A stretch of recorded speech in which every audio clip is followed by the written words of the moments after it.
வணக்கம் மக்களே, நான் உங்கள் ஸ்ரீதர். நீங்கள் பார்த்துட்டு இருக்கிறது சில்லி பீஸ். இன்றைக்கி நம்ம சேனலில் என்ன பார்க்க போகிறோம்னா கருவாடு தொக்கு, அதாவது வஞ்சர மீன் கருவாடு தொக்கு நம்ம பண்ண போகிறோம். இப்போ வாங்க எப்படி பண்ணுறதுன்றதை பார்க்கலாம். கருவாடு தொக்கு செய்ய தேவையான பாத்திரம் எடுத்துக்கிட்டாச்சு. இதில் பார்த்தீங்கன்னா 3லேருந்து 4 டேபிள் ஸ்பூன் ஆயில் விட்டுக்கிறேன். எண்ணெய் சூடான உடனே நான் வந்து பார்த்தீங்கன்னா 10 பல்லு பூண்டு பொடிசாக கட் பண்ணி வச்சுருக்கேன். அதை இதில் ஆட் பண்ணிடுறேன். ஜஸ்ட் ஆயிலில் பரட்டி விட்டுக்கலாம். 2 மீடியம் சைஸ் வெங்காயம் பொடிசாக கட் பண்ணி வச்சுருக்கேன். அதை இதில் ஆட் பண்ணிடலாம்.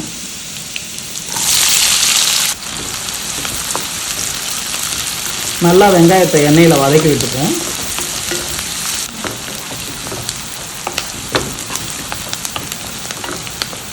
வெங்காயம் நல்லா இந்த பதம் வந்த பிறகு நம்ம தக்காளி ஆட் பண்ணிக்கலாம்.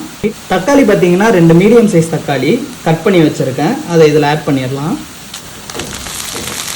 அடுப்பை வந்து லைட்டாக மீடியம் ஃப்ளேமில் வச்சுக்கிறேன்.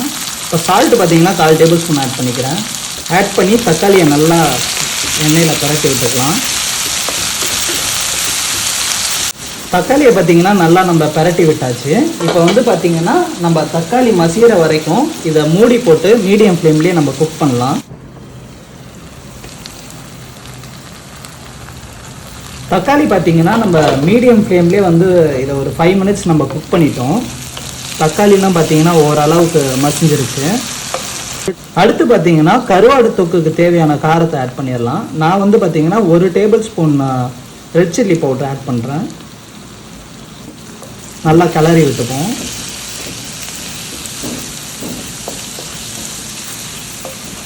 நம்ம காரத்தூள் அடி பிடிக்காமல் இருக்க கொஞ்சோண்டு தண்ணி ஆட் பண்ணிக்கிறேன்.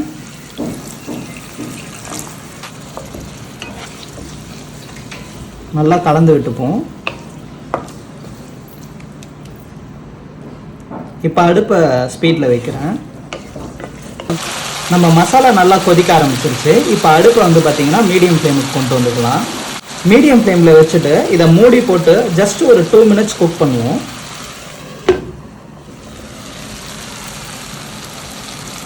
நம்ம கருவாடு தொக்கு பார்த்தீங்கன்னா 2 மினிட்ஸாக நம்ம மூடி போட்டு குக் பண்ணிட்டோம். நல்லா எண்ணெய் தெரிஞ்சு வந்துருச்சு. லைட்டாக கலரி விட்டுப்போம். இப்போ வந்து நம்ம அடுப்பை சிம் பண்ணிடலாம். இந்த டைமில் வந்து பார்த்திங்கன்னா உப்பு தேவைன்னா செக் பண்ணிக்கோங்க. எனக்கு வந்து பார்த்திங்கன்னா உப்பு கரெக்டாக இருக்குது.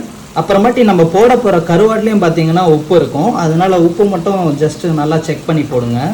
நான் வந்து பார்த்திங்கன்னா இந்த கருவாடு தொக்குக்கு வஞ்சரம் கருவாடு எடுத்திருக்கேன். இது வந்து பார்த்திங்கன்னா ஒரு 80 கிராம் இருக்கும். இதை வந்து நான் இதில் ஆட் பண்ணிக்கிறேன். கருவாடை நல்லா மசாலாவில் மிக்ஸ் பண்ணிக்கலாம். நம்ம கருவாடை நல்லா மசாலாவோட மிக்ஸ் பண்ணியாச்சு. இப்போ மூடி போட்டு லோ ஃப்ளேமில் இதை வந்து 5 to 7 மினிட்ஸ் குக் பண்ணால் போதும். ரொம்ப குக் பண்ணக்கூடாது, வஞ்சர மீன் கரைஞ்சிரும். அவ்வளோதான் மக்களே. நம்ம கருவாடு பார்த்திங்கன்னா போட்டு ஒரு 6 மினிட்ஸ் நம்ம லோ ஃப்ளேம்லேயே இதை மூடி போட்டு குக் பண்ணுறோம்.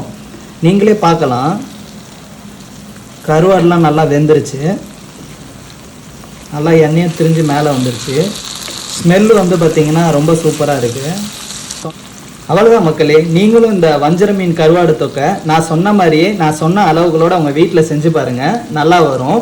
நீங்கள் வஞ்சர மீனுக்கு பதிலாக வேறு கருவாடு கூட இதில் யூஸ் பண்ணலாம். ரெசிபி வந்து பார்த்திங்கன்னா சேம் தான். இந்த வீடியோ பிடிச்சிருந்தா மறக்காமல் லைக் பண்ணுங்கள், உங்கள் ஃப்ரெண்ட்ஸ் அண்ட் ஃபேமிலிக்கு ஷேர் பண்ணுங்கள், நம்ம சேனலுக்கு சப்ஸ்கிரைப் பண்ணுங்கள். இதே மாதிரி உங்களை இன்னொரு வீடியோவில் சந்திக்கும் வரை உங்களிடமிருந்து விடைபெறுவது நான் உங்கள் ஸ்ரீதர். பாய்.